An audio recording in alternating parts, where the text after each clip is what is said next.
दोस्तों, सपा सांसद इकरा हसन को सहारनपुर में डीआईजी कार्यालय के बाहर एक पीड़ित परिवार की मदद करने के दौरान पुलिस और प्रशासन से हुए विवाद के कारण हिरासत में ले लिया गया था।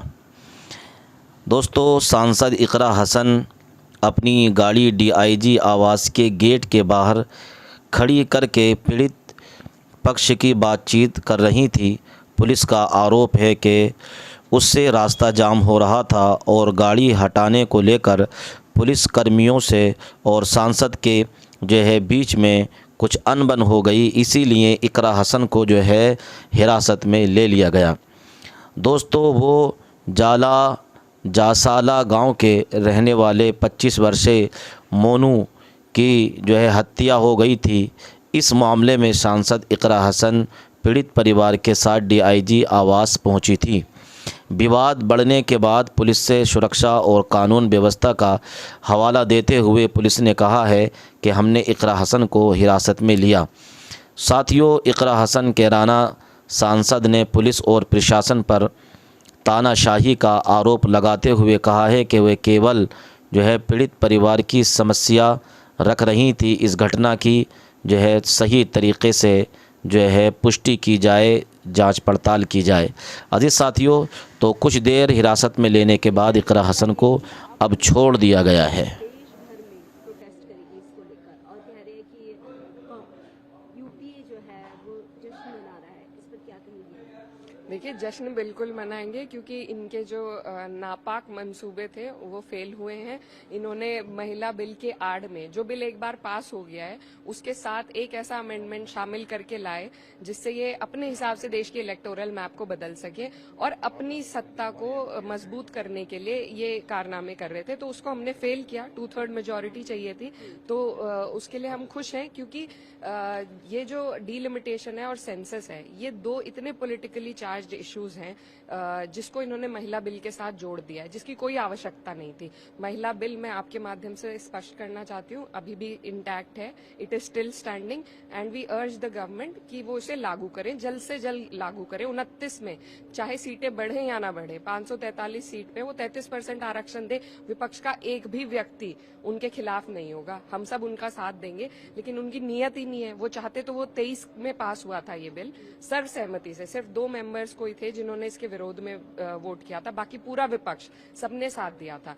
जब वो बिल पास हुआ था तो 24 में लागू कर सकते थे, इन्होंने रातों रात डिमोनेटाइजेशन कर दी थी। ऐसा नहीं है इनके पास संसाधन नहीं है कोई भी कानून को लागू करने के, ये चाहते ही नहीं। इन्होंने परसों तो उसकी नोटिफिकेशन जारी करी है 3 साल पुराने बिल की। जब बात ये आई कि कोर्ट में कुछ लोगों ने कहा कि हम कोर्ट जाएंगे कि बिल की इन्होंने नोटिफिकेशन क्यों नहीं करी, तब जाके इन्होंने हड़बड़ी में परसों रात नोटिफिकेशन करी है। तो ये किसको बहका रहे हैं, किसको बरगला रहे हैं? इन्हें लगता है इस देश की जनता, इस देश की महिलाएं नहीं समझेंगी। इस देश की महिलाएं जो आज अपने चूल्हे चलाने से मजबूर हैं, जिनको गैस सिलेंडर की परेशानी हो रही है, जिनको आज तरह तरह की चीजों से गुजरना पड़ रहा है, अपराध उनके प्रति बढ़ रहे हैं हमेशा, और लगातार सरकार ऐसे ऐसे मुद्दे, पहले वंदे मातरम पे इन्होंने 10 दिन का डिबेट कराया था, आज इन्होंने फिर से जो बिल पास हुआ है उस पे, ये जनता का पैसा बर्बाद है। कल साइन डाई हो सकता था, आज करा रहे हैं।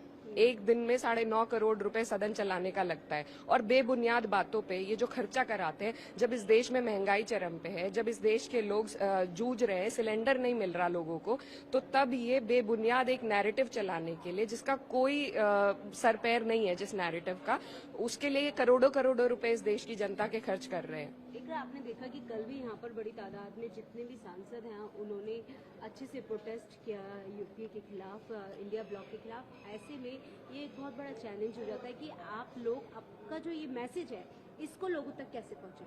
देखिए, हमें इस देश की जनता पर भरोसा है। ये हमारे होम मिनिस्टर और प्राइम मिनिस्टर समझ सकते हैं इस जनता को बेवकूफ बनाना, लेकिन जनता ने ही उन्हें सत्ता में बिठाया और जनता बहुत अच्छी तरीके से जानती है क्या चल रहा है। इस देश की महिलाएं इंडिपेंडेंट सोच रखने वाली हैं, वो जानती हैं कि उनका बिल अभी भी जो का त्यों है। सरकार हम सब इंतजार कर रहे हैं कब उसको लागू करेगी। जो बिल, जो अमेंडमेंट फेल हुआ है उसका महिला बिल से कोई लेना देना ही नहीं था, उसका डीलिमिटेशन और सेंसस से लेना देना था। इस देश की जनता को बेवकूफ़ समझने की हिमाकत ना तो प्रधानमंत्री करे, ना होम मिनिस्टर करे और ना बाकी लोग करें। और जो महिला सांसद हैं सत्ता पक्ष की, उनसे भी मैं अनुरोध करना चाहूँगी कि किन बातों में वो आकर लोगों को बरगलाने का काम कर रहे हैं। ये सबसे बड़ा अपराध है, अपनी जनता को, अपने देश की जनता को बरगलाना, उनका पागल बनाना, और ऐसा करना इनको भारी पड़ेगा आने वाले चुनाव में। स्टालिन ने कहा है कि अभी 25 साल मतलब ये डिलिमिटेशन जो है वो नहीं होना चाहिए, आप क्या कहेंगे? देखिए, डीलिमिटेशन एक, जैसा मैंने कहा, सेंसस और डीलिमिटेशन दो ऐसे मुद्दे हैं, ये इतने पॉलिटिकली चार्ज मुद्दे हैं और बहुत सेंसिटिव इश्यूज़ हैं। इन दोनों इश्यूज़ को बहुत ही सहनशीलता के साथ, बहुत समझदारी और सूझबूझ के साथ लागू किया जाएगा। ऐसे दांव पेच वाले मुद्दों को आपने महिला बिल से जोड़ दिया है, मतलब महिलाओं के लिए आपने एक वीडियो गेम जैसा छोड़ दिया है कि आप पहले 2 इतने मुश्किल पड़ाव पार करिए, फिर आपको कोई उसका प्राइज़ मिलेगा। तो ये इस देश की महिलाओं के साथ नाइंसाफ़ी है, धोखा है, उनकी आंखों में धूल झोंकना है। पहले किया है इस सरकार ने, अब दोबारा वही करना चाह रही है। हमारी बहुत सिंपल मांग है कि 543 सीटों में, हमें नहीं पता डीलिमिटेशन और सेंसस कब और कैसे ये कराएंगे, उसके लिए एक अलग सत्र होना चाहिए, अलग डिस्कशन होना चाहिए। हमारी मांग ये है कि 543 सीटों में इस देश की महिलाओं का हिस्सा है, तो उन्हें 33% आरक्षण उन्हीं सीटों में देने का आने वाले 29 के चुनाव में काम करें।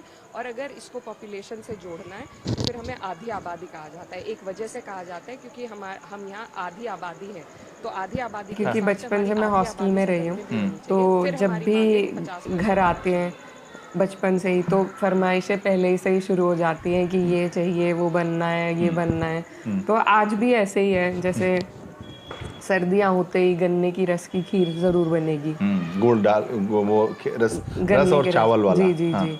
तो मेरी अम्मी वो बनाती हैं और फिर वो सबको खिलाती हैं, खूब सारी बनाएंगी। तो लेकिन वो फरमाइश मेरी ही रहती है पहले। तो फिर इस तरह की चीज़ें, एक सूखी सेवइयाँ होती हैं, वो वैसी तो सब खा लेते हैं, सूखी सेवइयाँ वो भी मेरी अम्मी बनाती हैं फरमाइश पे।